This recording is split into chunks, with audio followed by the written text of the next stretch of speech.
যে মহিলারা লক্ষ্মীর ভান্ডার পান তাদের স্বামীদের জন্য বিজেপি নেতার নিদান। লক্ষ্মীর ভান্ডার পাওয়া মহিলাদের ঘরে বন্দি করে রাখার ফতোয়া। সরকারি ভাতা পেয়ে তৃণমূলকে ভোট দিতে যাবেন মহিলা ভোটাররা, তাই স্ত্রীদের ঘরে বন্দি করে ভোট দিতে চান। দাসপুরের সভায় বিজেপি নেতা কালীপদ সেনগুপ্তর এই ফতোয়া।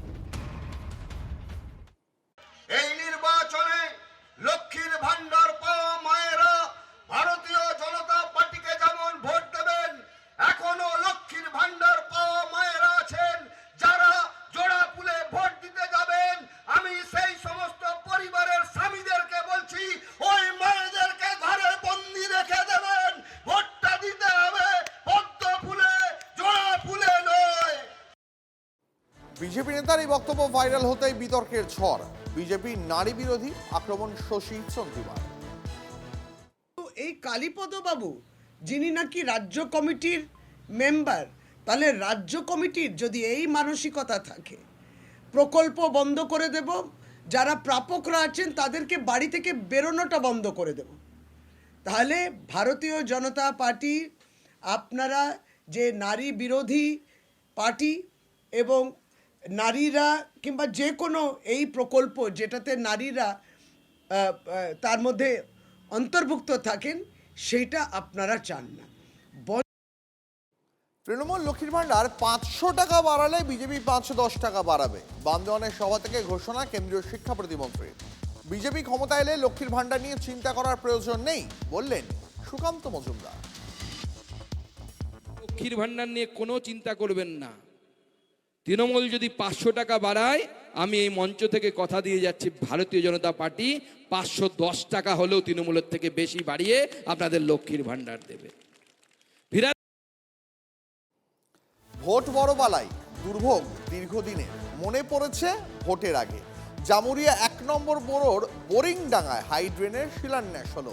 1 নম্বর ওয়ার্ডের কাউন্সিলর মৃদুল চক্রবর্তী শিলান্যাস করে বললেন, এলাকার মানুষের দীর্ঘদিনের আশা পূরণ হলো। শাসক নেতারা আশ মিটিয়ে ফটোশুট সেরে ফেলেছেন। শিলান্যাসে নারকেল ফাটানোর ধুম, একে একে সব নেতা হাফ ডজন নারকেল ফাটিয়ে ফেললেন। একাধিক নেতা ক্যামেরার দিকে তাকিয়ে হাসি মুখে পোজও দিলেন। না জানি হাইড্রেন হওয়ার পর ক ডজন নারকেল ফাটাবে।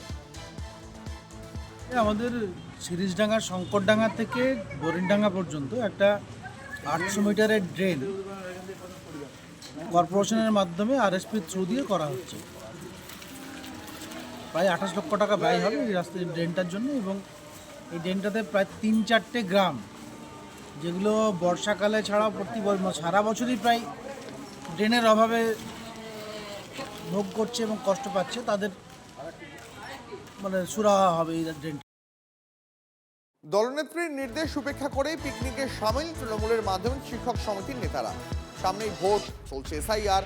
এই পরিস্থিতিতে এবছর দলের নেতাকর্মীদের পিকনিক না করে ভোটারদের সাহায্যের নির্দেশ দিয়েছিলেন তৃণমূল সুপ্রিমো মমতা বন্দ্যোপাধ্যায়। সেই নির্দেশ না মেনেই পুরুলিয়ায় তৃণমূলের মাধ্যমিক শিক্ষক সমিতির সদস্যরা পিকনিকে সামিল। যদিও একে পিকনিক বলতে নারাজ তৃণমূলের শিক্ষক নেতারা, দলনেত্রীর নির্দেশ না মানায় শিক্ষক নেতাদের সমালোচনায় জেলা তৃণমূল নেতৃত্ব। সেই ধরনের কোনো নির্দেশ অবশ্য পাইনি। যেটুকু করার সেটা আমি রাজ্য সভাপতিকে অনুমতি নিয়ে আমি করছি। আমার যিনি রাজ্য সভাপতি আছেন ওনার সঙ্গে অনুমতি নিয়ে আমি করছি। যে নিয়ম ভাবে উনি করতে বলেছেন আমরা সেইভাবেই করছি, কোনো ব্যাপার নয়। কারণ এখানে আমরা সবাই একটা আলোচনা করছি, আলোচনার সঙ্গে আমাদের একটু খাওয়া দাওয়ার ব্যবস্থা আছে।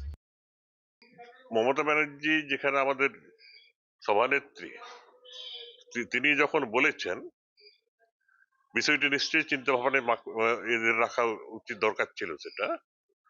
সে যাই হোক, এখানকার সব টিচার সেল যেটা করছে, সেটা যদি পারমিশন নিয়ে করছে তো সেটাতে ওদের ব্যাপার, ওরা ডিসিশন নিয়ে যা করছে সেটাতে আমাদের কিছু বলার নেই। এসআইআর আবহে দলীয় কর্মীদের পিকনিক নিয়ে কি নির্দেশ দিয়েছিলেন তৃণমূল সুপ্রিমো, শোনাই আপনাদের। ডিস্টার্ব করা চলবে না, তাদের বড় দায়িত্ব পালন করতে হবে। এবার পিকনিক হবে না, পিকনিক একবারে 2026-এ জেতার পরে হবে।